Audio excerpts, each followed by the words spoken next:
Hi friends, welcome to Just Start. देखिए दोस्तों, अक्सर ही लोगों के पास ग्रेट स्टार्टअप आइडियाज़ होते हैं, ग्रेट बिजनेस आइडियाज़ होते हैं, पर वो कंफ्यूज रहते हैं कि उन्हें अपना बिजनेस शुरू करने के लिए या फिर स्टार्टअप शुरू करने के लिए क्या प्रोसेस करना है। तो आज की इस वीडियो में हम बात करेंगे 8 ऐसे स्टेप्स के बारे में जो आप फॉलो कर सकते हैं अपना स्टार्टअप आइडिया, अपना बिजनेस आइडिया लॉन्च करने के लिए। तो चलिए दोस्तों, शुरू करते हैं।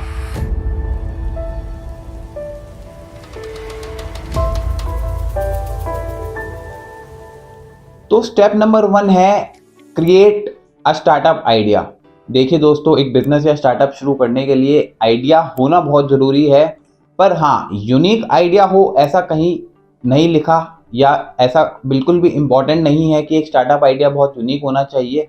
हाँ, आपका स्टार्टअप आइडिया या तो किसी एग्जिस्टिंग बिजनेस को री-इन्वेंट करके होना चाहिए, या वो एक यूनिक आइडिया भी हो सकता है। दोस्तों, जो दूसरा स्टेप है वो है क्रिएट अ बिजनेस प्लान।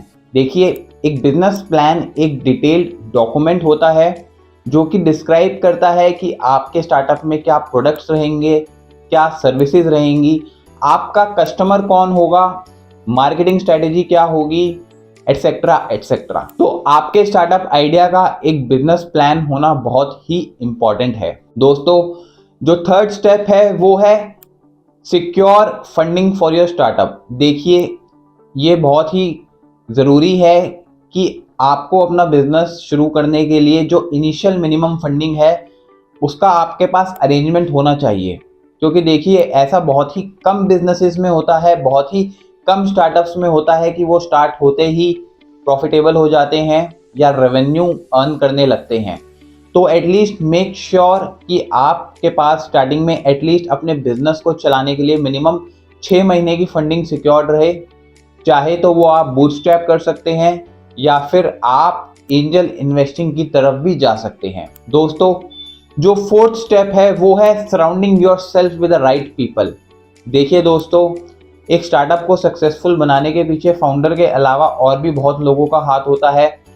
ये बहुत ही इम्पॉर्टेंट है कि आप राइट एडवाइजर्स से अपने स्टार्टअप के लिए एडवाइस लें कि टाइम टू टाइम आपको क्या प्रोसेस फॉलो करना है, चाहे वो एक क्वालिफाइड अकाउंटेंट हो या फिर लॉयर हो या फिर एचआर कंसल्टेंट हो। तो ये बहुत ही इम्पॉर्टेंट है कि आप अपने आप को राइट लोगों के साथ सराउंड कर सके ताकि आपको बेस्ट पॉसिबल एडवाइस मिल सके और आप एक कंपैटिबल टीम बना सके। फ्रेंड्स, जो 5वां स्टेप है वो है choosing of the right business structure. देखिए दोस्तों, ये बहुत ही इम्पॉर्टेंट है कि जब आप ऊपर वाले 4 स्टेप्स पर कंक्लूसिव हो जाएंगे तो आपको अपने बिजनेस के लिए एक यूनिक नेम और ऑप्टिमम बिजनेस स्ट्रक्चर चूज करना पड़ेगा। आज के टाइम में काफ़ी ऑप्टिमम बिजनेस स्ट्रक्चर्स अवेलेबल हैं, जैसे कि private limited, LLP, 1 person company.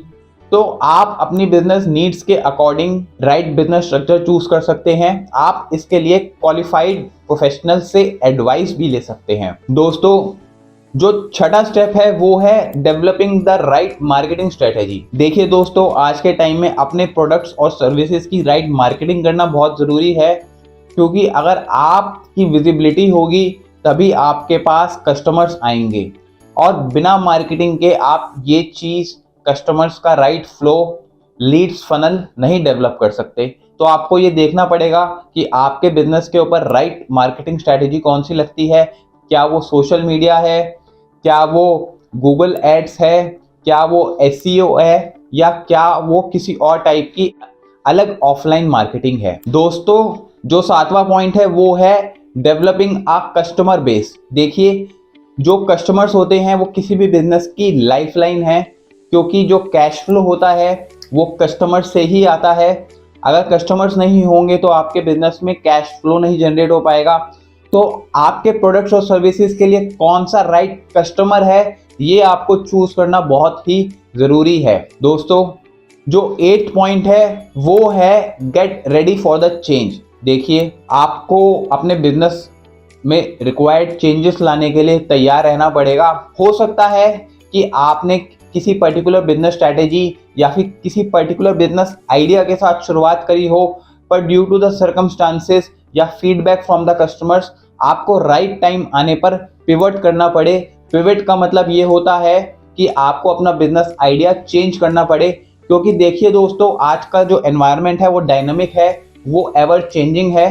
तो अगर आप अपने आप को चेंजिंग एनवायरनमेंट के साथ अडेप्ट नहीं कर पाएंगे तो बहुत ही मुश्किल रहेगी आपको अपने स्टार्टअप आइडिया को आगे लेके जाने के लिए। दोस्तों, ये थे 8 बड़े स्टेप्स जिनको आप फॉलो कर सकते हैं अपना स्टार्टअप आइडिया लॉन्च करने के लिए। मैं होप करता हूं कि इन स्टेप्स से आपको अपना बिजनेस आइडिया लॉन्च करने में हेल्प जरूर मिलेगी। अगर आप किसी और पार्ट पे मुझसे गाइडेंस चाहते हैं तो आप मुझसे कांटेक्ट कर सकते हैं। दोस्तों, अगर आपको ये वीडियो अच्छी लगी हो तो वीडियो को लाइक, कमेंट और चैनल को सब्सक्राइब करना मत भूलिएगा। नेक्स्ट वीडियो तक के लिए bye bye and take care.